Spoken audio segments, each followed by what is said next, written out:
I'm making a new video. I'm kind of putting in a disclaimer in this one, sort of, to say that when I flip through a deck, I will say exactly what I think about that deck.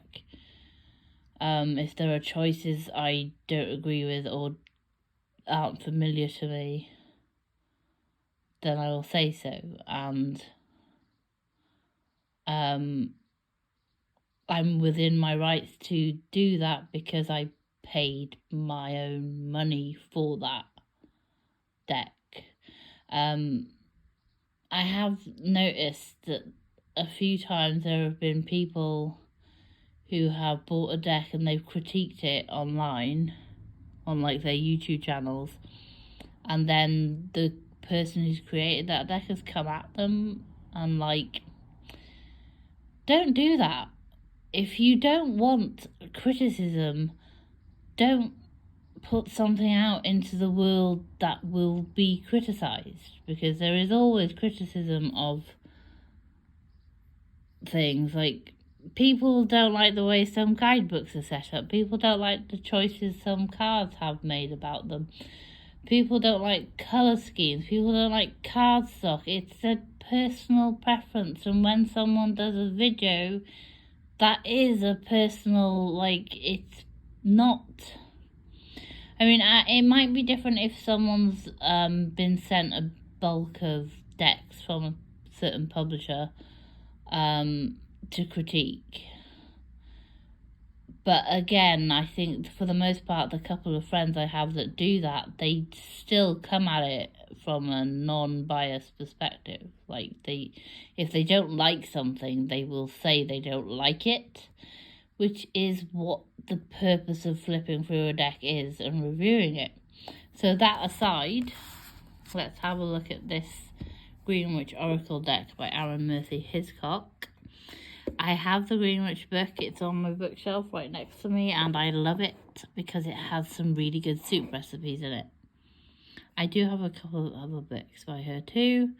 The illustrations are by Sarah Richard. The inside is just like this. I will say the box is nice because it's got a little indented, so it feels nice when you touch it. Adams Media. So there's the box. We will have a look at the guidebook. All I've done is remove the paper around the card. I'm sure it had paper around it. If it didn't, I opened the box to have a look if it did. Embrace the wisdom and insight of natural magic. Colour guidebook. So what have we got here? Understanding your Greenwich's Oracle deck basics, getting to know your Greenwich's Oracle deck, main uses of the deck, working with the deck, preparing your deck for it, basic information that you get in most decks. Let's see if there's any spreads. Not all decks come with ideas for spreads.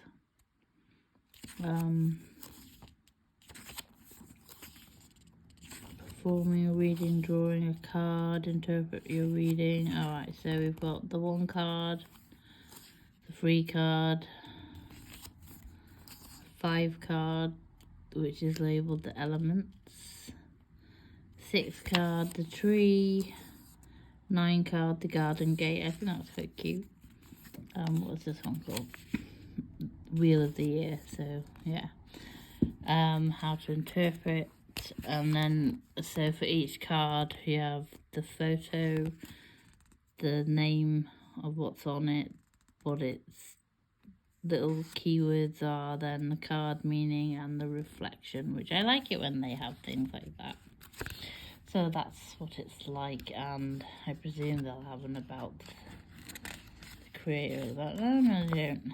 So anyway, here we are. Decent stock. Is it similar? It's not, I don't think it's as thick as the Deadly Apothecary. But this is the image on the back. There's no edging, but it doesn't bother me if there's edging on a card or not. I can edge it myself if I want to, which I have done. So let's have a look. We've got broom. I have a little one of these actually. It has a little pentagram on it, I think. Energy clearing and freshening. Earth, that's quite nice. Peace and grounding. Moss agate, I really like moss agate. Hopefully the camera won't wobble too much. Sage.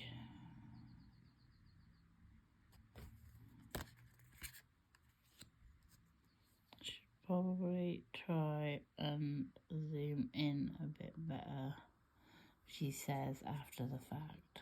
Stop wobbling. Lavender. I use that a fair bit. Potion. Whenever someone says potion and it relates to like witchcraft, I always think of potions in Harry Potter, but I have been playing Hogwarts Legacy, so that might also be why. Altar.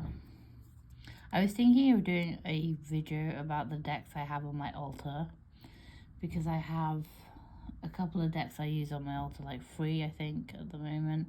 One of them is by Priestess Moon, who did the Deadly Apothecary Oracle that I flipped through recently. I've had that deck for ages. And I think I've got one of the Moonology decks there. I can't remember what the other one is, but yeah, I could do that maybe. Cauldron.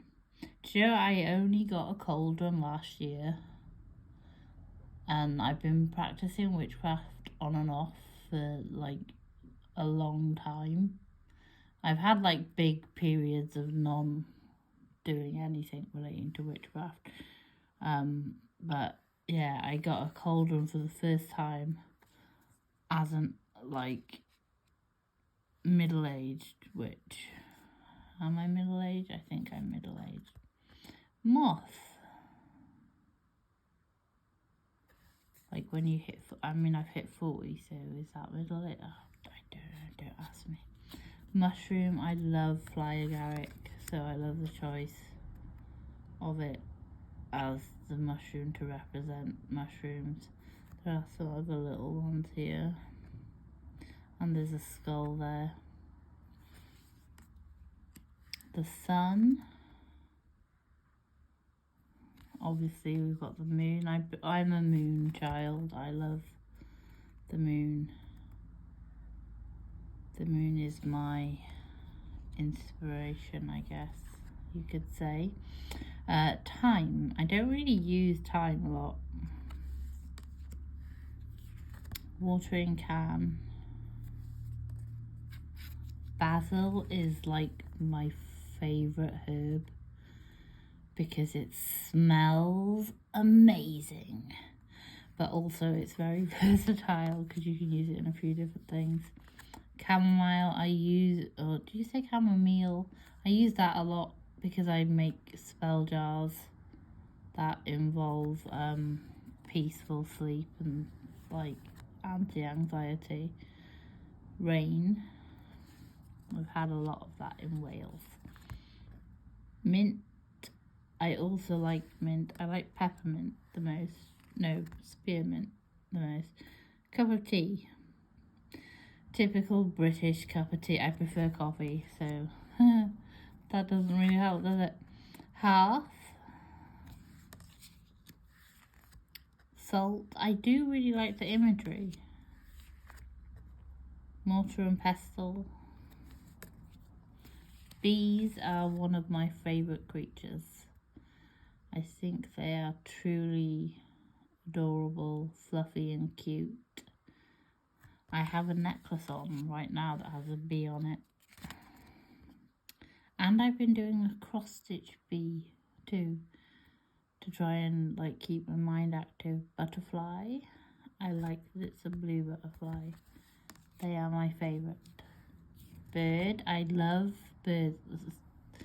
This is turning into a things that I like video. A lot of birds nest near where my home is, so I get to hear bird song like all day. Earthworm.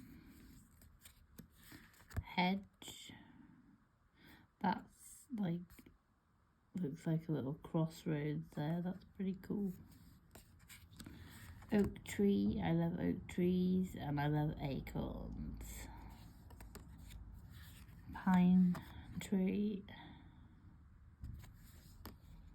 Preserve. The walking staff. That's pretty cool. Rosemary. I use rosemary a lot of the time on my ancestors' altar. It's like an offering. Just let me have a sip of my juice. I don't think cranberry juice was the best choice. It's quite bitter. Carnelian is one of my favourite stones. I have a few pieces of that. Sickle. All the little encrusted stones and the little eyes there. That's pretty cool. Seeds.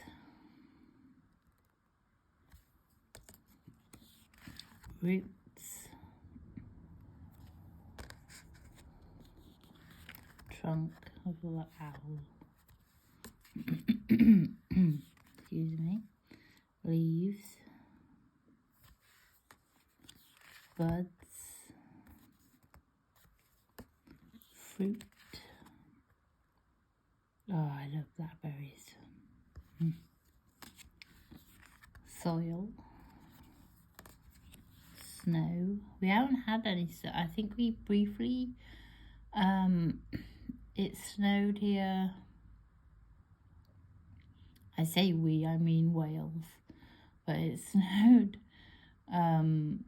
briefly, but then like it didn't last, luckily, because I'm not good in the snow. I fall over. Fog. Spring. Summer. The bee. Autumn, my favourite season. And winter, and oh my god, I love this cardinal. I really like red cardinal birds, and I don't think they exist around here. So, tend and harvest. See, it's interesting that these are there because we've just gone through all the seasons, and you could just incorporate them into the seasons, but you know, pretty cards. Let's see how they shuffle. Can we riffle? Oh yeah, we can riffle.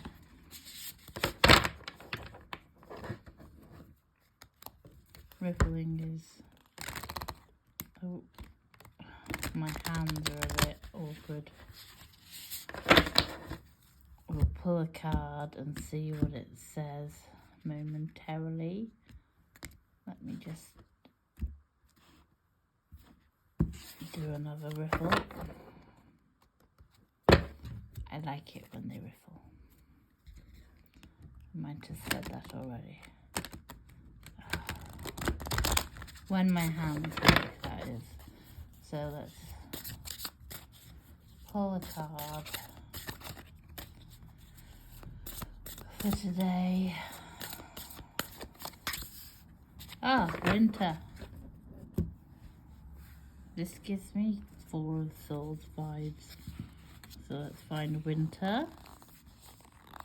An ending, recharging, and reflection. It says on the book, on the card. That's what see.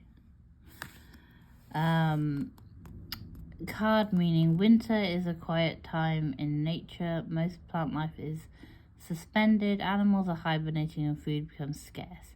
Winter tells you that the end of something is coming or has already happened. Don't lament. This also means there is an opportunity for something new and better. In every end, there is a beginning. The cycle of nature stops. The winter card encourages rest and reflection on what has come to be. Mourn if you need to. Identify the things that went well and what you want to do differently.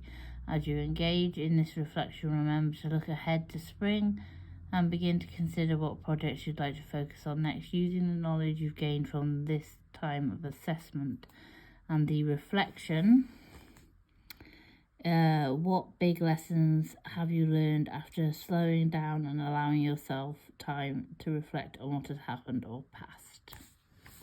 That's quite recharging.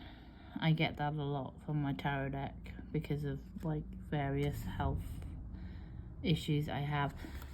It's a very nice deck. Now I've done the video, I'll probably use it more. I don't know if I'm gonna make it my Instagram deck. We'll see, but yeah, there's some very nice cards in this one. I've had a lot of really nice decks lately. I'm trying to I've kind of put myself on a no-buy ban until towards the end of next month when I'm going away for a few days, and there are like metaphysical shops there, so I'll be able to buy pretty things from them. But I do have a couple of decks still to make videos of, which I might film today and then just schedule to put up over the next few weeks. So anyway, this was the Greenwich Oracle by Arin, Hiscock, and illustrated by Sarah Richards, which I got off Amazon for just under £12, I think. And obviously I have Prime, so free delivery. If you have watched the whole video, thank you very much. Didn't mean for it to be quite so long.